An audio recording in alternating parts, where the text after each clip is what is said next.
one incredibly interesting. So now things get very spicy because this, I think probably most people have heard that it's supposed to mean something like Allah said to Jesus, I will cause you to die and raise you to myself. And interestingly enough, last year I did actually that translation using just Google Translate, and it actually replied with, I will cause you to die. But I tried, I think a couple of months ago, and then it gave me like the if international. It said, indeed, I will take you and raise you to myself. Found it like very, very naughty. But okay, removing the whole thing with Google, I have heard from like Giant Daughter of Christ and also from the Christian Prince, and then quite a few other people who probably heard it from them, that this clearly says that basically Allah said that Jesus would die. And then it's when we get to the Tafsirs that they try to say something else, like, no, that means that he went to sleep, they put him to sleep, but that's really not what it means. And that the Quran very clearly says that Allah said to Jesus that he would cause him to die. Yeah. Maybe not. So if that's the case, and maybe Murad, is that as well your understanding that the Arabic in that particular sentence, anyone who read it would understand that Allah would say to Jesus something along those lines, like meaning his death? Yeah, it's very important just to tell you how the Quran says things. The way it mentions death, it does it in three different ways. One, it says, like one is very positive, one is very neutral, one is very negative. So the neutral, of course, it would be maut. So when Jesus says, يوم أموت in the Quran, the day I die, that's why I have it as the day I die. It's maut. But then the positive would be tawaffa. Tawaffa means you fulfill your duty. So the angels come and they cause you to fulfill. That's why I have it this way. But it means die. So definitely die. And the third thing would be perish. So if you perish, then you die. So the Quran has three ways of saying things. When it says in my translation, I will cause you to fulfill, it means I will cause you to fulfill what you came here to do, and that's by dying. This is how I see it from every single Yeah. context in the Quran. So it's Can just a I also? very honorable way of saying die. Yeah? Yeah. The other thing is, if the Quran was denying that Jesus died or was crucified, then we have a problem with the 7th century coins that have the cross with Mahmed. So it fits the fact that they, in the 7th century, they're using Mahmed with crosses, fits with this meaning of Jesus died rather than the denial of Jesus' death, I would say. Yeah, keep So in mind the Quranic author is very keen to tell you exactly how a person died. And I can see this in when people die and they leave the inheritance and how you should divide it. So in this way, they will say the Quran might say that the guy perished, and in another context, he might say that he fulfilled his duty, so he died. How do I know he died? Because he left an inheritance. So this is logic. So the Quran, when it says he was not killed, for example, as of Jesus, a ton of people they could die without being killed. So the Quranic author is very specific. You see, so 100% here it says, "I will cause you to die," no doubt. yeah, yeah, Right. And then that, of course, poses the question, why would Muhammad walk around saying that these words when Islam certainly denies them? And we see that then through the tafsir, when everybody writes, no, no, no, that's not what it means, but it's what is said. And immediately after, when it says, those who follow you, and we see Daif International here, in submission to Allah alone, is like not there. So those who follow you will be superior to those who disbelieve until the day of resurrection, which actually is something that we had seen before in those verses that said, those who follow you will be the successful. So it's still the same theme. So we have in the Quran very clearly saying in this verse alone that Jesus died and those who followed him will be the uppermost until the day of resurrection, which is phenomenal. So it's interesting that this is actually in the book of Islam. And then they basically it's like following a book that says, hey, the good guys are those guys, not us. And they still go with it. I just find it puzzling. I would like to ask Mal and Murad, what do you think the reason is why those brackets were added? The telos of it. I think because this will ruin the entirety of Islam if you say that the Christians they are right. That's just it. Yeah.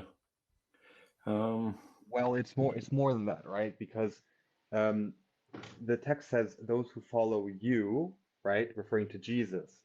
So the problem with the sin, right, is that you don't follow Jesus. You follow what Jesus came to bring us, which is the message of one God and yada, yada, yada, right? So therefore, the brackets are there to fix a problem. It's the text is saying to follow Jesus, but Islam is saying to follow Allah. So therefore, the brackets are put in there to say, when it says to follow Jesus, it means to follow the message of Allah through Jesus, right? That's what the brackets are there for. That's the telos. Well, also, it's basically trying to say, well, Jesus' message is just monotheism. That was it.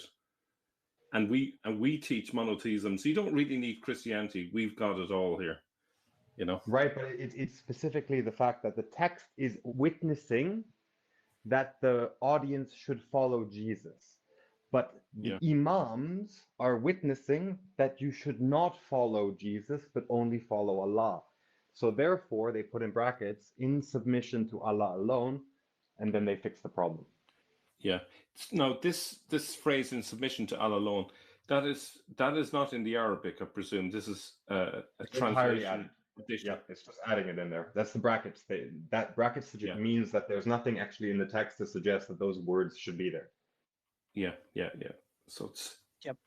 Yeah. And all of these things show as well something that Odon said on that video, Mel, that you posted the other day from the conference in the summer, when he says, well, so we have the text, and then they are writing stories to explain the text, and then they create plot holes. So they need to create more stories to fix the plot holes, and then they create more stories, and the whole thing gets crazy. So it starts now, or rather, we're in the 21st century. So we see some of those techniques applied in normal translations, but all of these things will be in the tafsir, in the hadiths, where they will say, well, in here it doesn't say that, it says that Jesus would die, but no, that's not what it means. And then those who are superior until the day of judgment, those who follow Jesus, no, that's not what it means, because the Christians are not following him right. And it's like, guys, like the text literally says the opposite of what Islam is saying.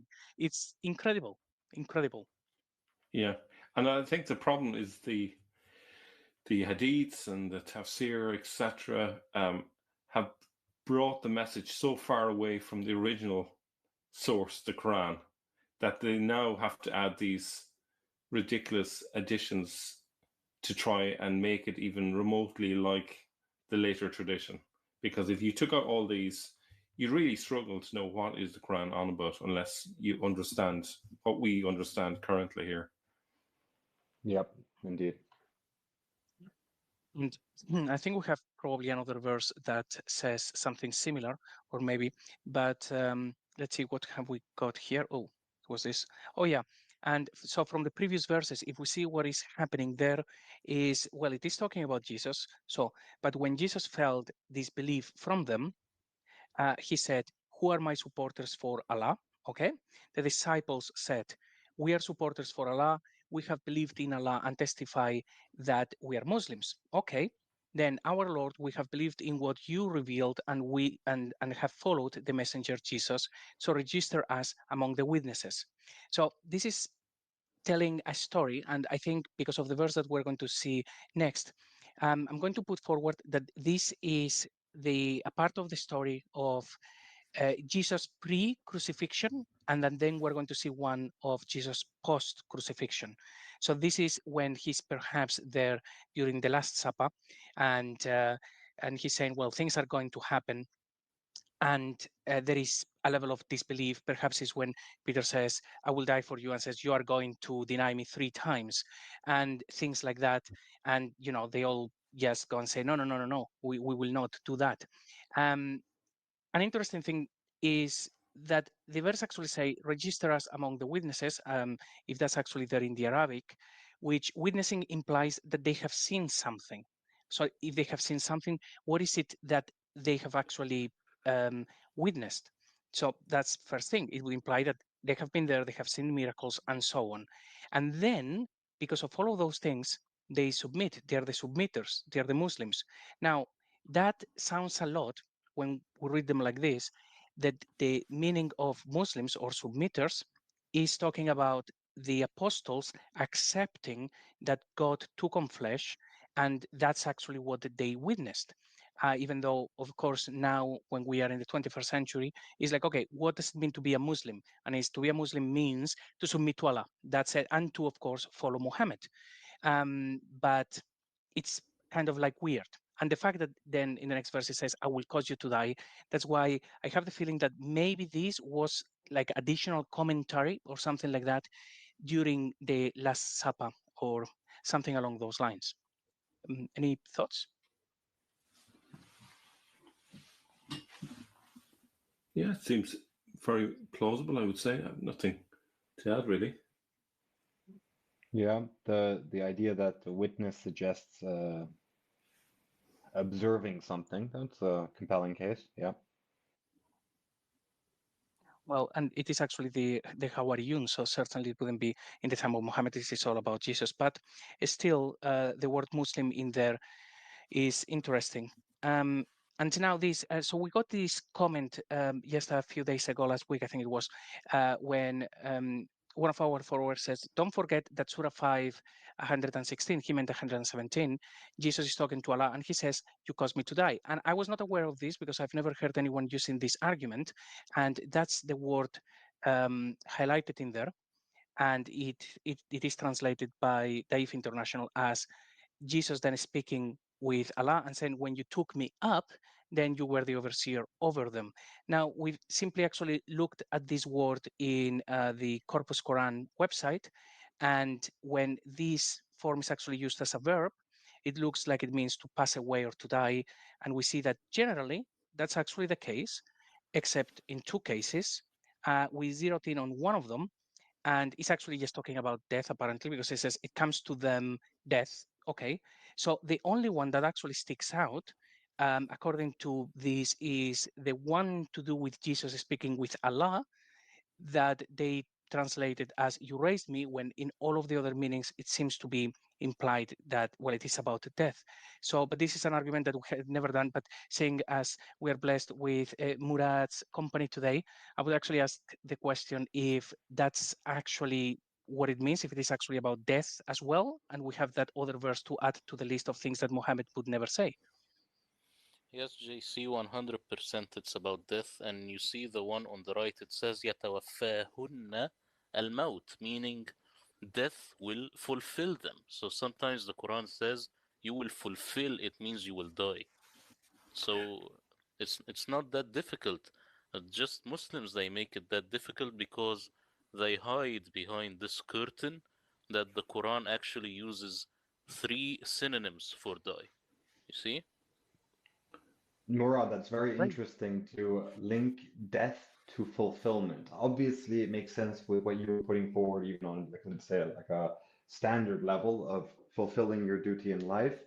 But more broadly, to have this idea of fulfillment linked with death would suggest that the prophetic fulfillment was found in Christ's death. Maybe just sort of that link. Yeah. Yes. That's why this verse, when it says "Inni mutawaffik," it has all these layers. Right. Well, then that is phenomenal, because now we have, well, Surah 19, verse 33, when Jesus says, peace is on me, the day I was born, the day I died, the day I'm raised alive. Once actually we discussed that here on the channel, and someone actually sent a comment saying, haha, that means he dies when he comes back in the future and fights the Antichrist. He will have a family and everything. How can you not see this? And it's like, dude, the verse literally says, "Peace on me the day I was born, I die, and I'm raised alive." Anyone would understand that that is death and resurrection. So we have that one. We have the one that we've seen before, and now we have this one. And of course, I had the message there, Arabic speakers, let us know. And thank you, Murad, because now you have clarified that there is yet another verse or that confirms the death of Jesus in the Quran, and they just translate it in that manner because, of course, if it says that Jesus died, it breaks the whole narrative, and they cannot have that. JC, let me give you another slam dunk.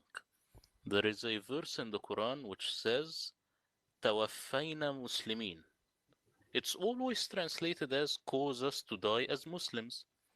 They will never translate it as "cause us to sleep as Muslims," "take us up as Muslims," or all of this silliness. You see? So this alone proves that tawaffa means die.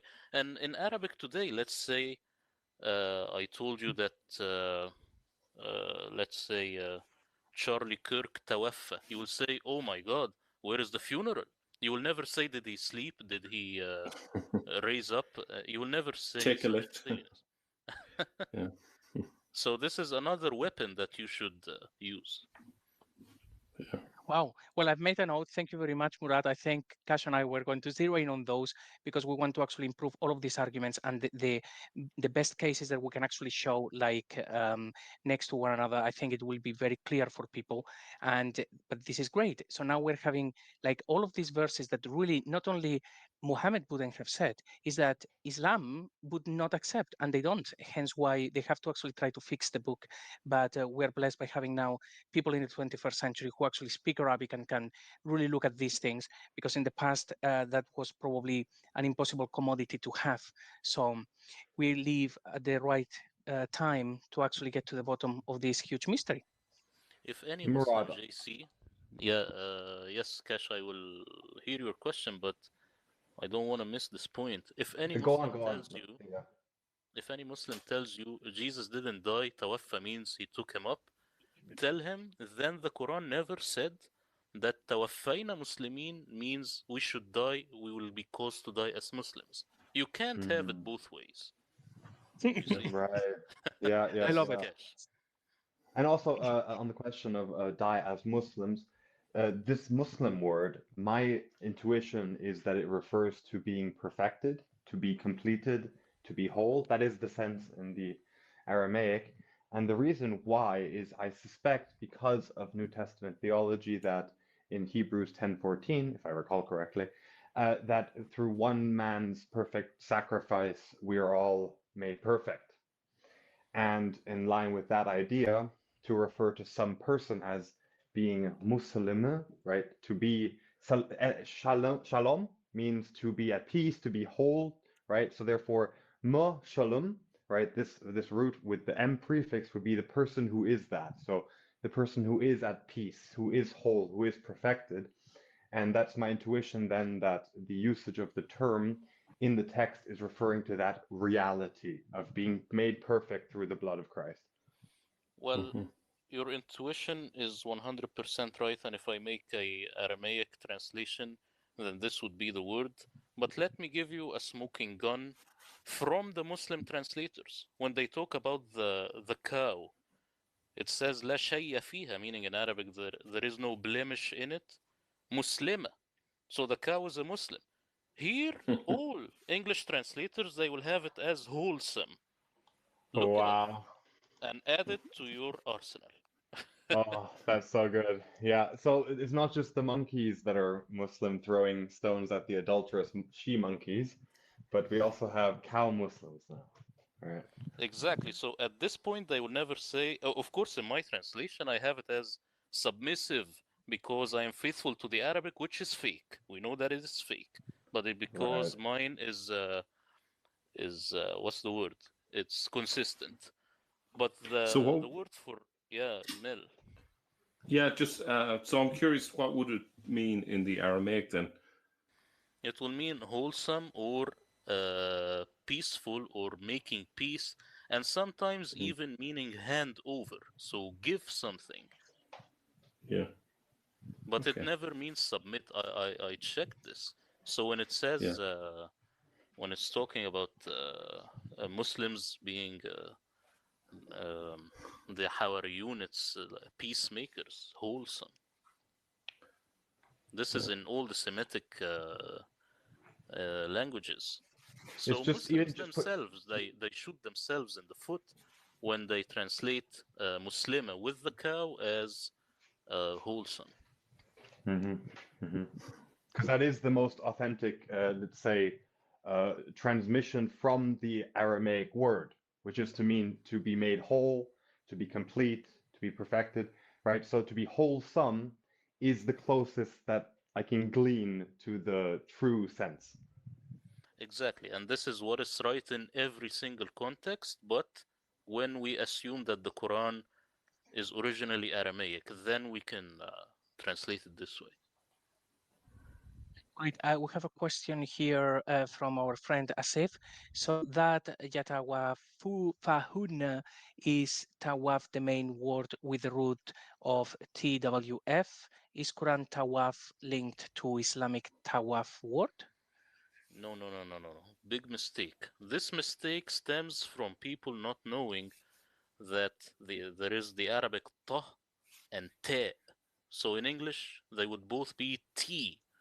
And this is a mistake actually that every translator makes with as-sabi'ah. Sometimes they have it as Sabians, sometimes as Sabaeans, because they don't know that in Arabic these are two different letters. Sabi'ah with a sad, this is Sabians of Iraq. Saba, which is the Queen of Sheba, this is with a sin. So this is a silly mistake that stems from people not knowing Arabic. You see? Mhm. Also, Which I includes was the translators, actually, most of them, by the looks of it.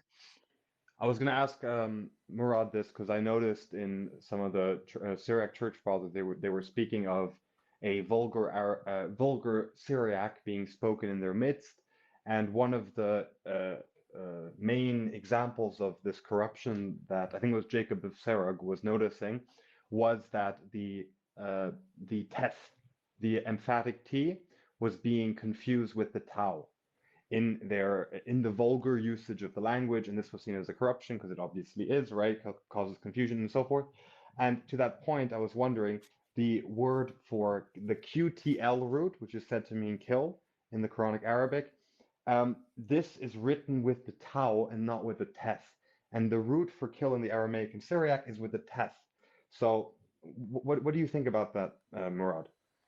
So the word qatala, you want it to be what? I not want it to be, but I find it interesting how it uses the tau and not the teth. When the Semitic, let's say the father root, uses the teth, it seems like there's a shift from using the teth to using the tau in the case of this cattle root. But qatala in Arabic it uses te, not ta. Oh, okay, wait. But in the Quranic Arabic, it doesn't use the teth, right? No, it uses te. It doesn't use ta. Right, right. Okay, I'm pronouncing it the wrong way around. Yeah. My point was that the root I mean is with the it's teth. the same. I mean it's the same as the Semitic root. You know what's the 100% proof corruption of the Arabic is the dad, Yes, which yes. yeah. So this has a point, has a dot over it, and this is a pure Arabic invention. So you could easily take off this for example, let's say loan, lend Allah a loan. This is qard. But if you remove it, it will be something like qars. And this would be something very Christian that I heard Luxembourg mention, but forgive me because I don't remember exactly what he mentioned. Maybe something with the bread or something along those lines. Because there is no dad. This is purely Arabic. Can I? And in fact, I was just going to give a quick example about the fact that the dade is suspect, is that the word al-ard, right, in the Arabic supposedly means the land or the world, right, the here It's now, ars. right? Yeah, yes, precisely, right? If you just look at where this root, the sense of world is coming from or land, it comes from alif ra sade, right? Aqs, right? And this is then an Aramaic word, or if I recall correctly, Aramaic, it might be Syriac. But you can see how clearly or in fact, it's a Hebrew word, sorry. So it goes back even before the Syriac, right? So it's a Hebrew word. So you can see that the sense of the land is there, but for some reason, it uses the dade instead of the sade, right? So the sense is there. It's clear that it's pointing to the sade root, but for some reason in the Arabic, it has this dot here and this made up letter. This D phonetic suddenly sneaks in, and we have a new made up word. Yeah, you know Arabic, we Arabs, we call it لغة الضاد, the language of Dad, because this letter, they think that this letter shows how ancient Arabic is, when in reality it shows how new this modern Arabic is. This is the dilemma. And Murad, do you think that this also expands? Because my intuition is that the same thing applies to dade as applies to the emphatic Z, which is spelt with the teth, with the dot. I suspect that that's also fabricated, and I also suspect that the gain is also always an ayn. Ghain, I think Ghain is in Aramaic, don't you think? I don't see that character when I'm looking at Aramaic, but I may be wrong. Well, you know, I'm not an expert on Aramaic. I just keep researching, but maybe Ghain, if Ghain is not there, then they definitely either use Ain or something like Alif. Yeah, so I can give you an example from my experience is that when I look at forms in context, I look at words that have the gain. I have a success rate of 100%. I switch it to an ayin and I find an applicable Aramaic root that jumps out at me. So it seems, my intuition is that the same thing with the dade is the same thing applies to the gain, where the actual text is actually, it has an ayin root and then, oh, we can't have it mean that. So let's put a dot there. And now this is suddenly a G sound. But look, I don't know for sure. It may be the case that the guy is authentic, but the dade certainly isn't. Yeah. Yeah, the Dad Can I- 100% isn't, but the other one maybe it has a different, so maybe it uses the G sound or the A sound. So not 100% sure about this one. Yes, Mel. Yeah, I just want to bring up something else. I think we're missing a big part of the picture here. The significance of Jesus saying to Allah, "You caused me to die," and it's the question about the nature of Jesus. So if Jesus is divine and human, then the idea that the Jews killed him or the Romans killed him is a problem, because if he's divine, the only one that can bring about his death is God. So actually, that's a problem for Muslims, because it's suggesting Jesus' divinity. So this might be a reason why they wanted to get away from the idea that it's talking about causing his death to raise him up. Do you get what I'm saying? Yeah, actually, that's incredibly good. So instead of saying, "Oh yes, well, people kill him and that's it," it certainly says that the word of death, so he dies, but it is not by human hands; it is God, and that actually is found as well in the Bible by Jesus himself when he says, "Nobody can take my life, but I lay it down of my own accord." So I wouldn't find a contradiction then once we see all of these things, that when it says they didn't kill him, but then we see that he dies and actually it is God who causes his death, is like, yeah, that's actually compatible with the Bible. That's it. Yeah. Yeah. Yeah, it's very critical to, when you zero in on the word tawaffa, the root is fulfill. Now, when you apply for a job, you have to fulfill a certain criteria. So to die, you have to fulfill a certain criteria for death to happen to you. This is how the Quranic author is seeing this. And with Jesus is very significant. That's the whole idea. Yeah. And oh, well, yes, before we move on to the next one is going to be for cash. So what I mentioned before about the previous verse when Allah is saying to Jesus, "I will cause you to die," and then we have this one with Jesus saying, "You caused me to die." We are trying to put a bit of a timeline to see what is going on, but it does look like the previous ones, of course, are talking about Jesus, is telling the story of Jesus with the apostles before the crucifixion, and here is actually after. What we don't know if this is supposed to be Jesus right after the crucifixion, or if it is after he has actually resurrected, he has been on earth, and then he goes up to the heavens. But it seems to actually be telling the two stories. On one of them, it will happen in the future, and then on this one, it happened in the past. But as we put more pieces together, we will see if maybe we have to put some verses in order and we get more of a cohesive story. We will see.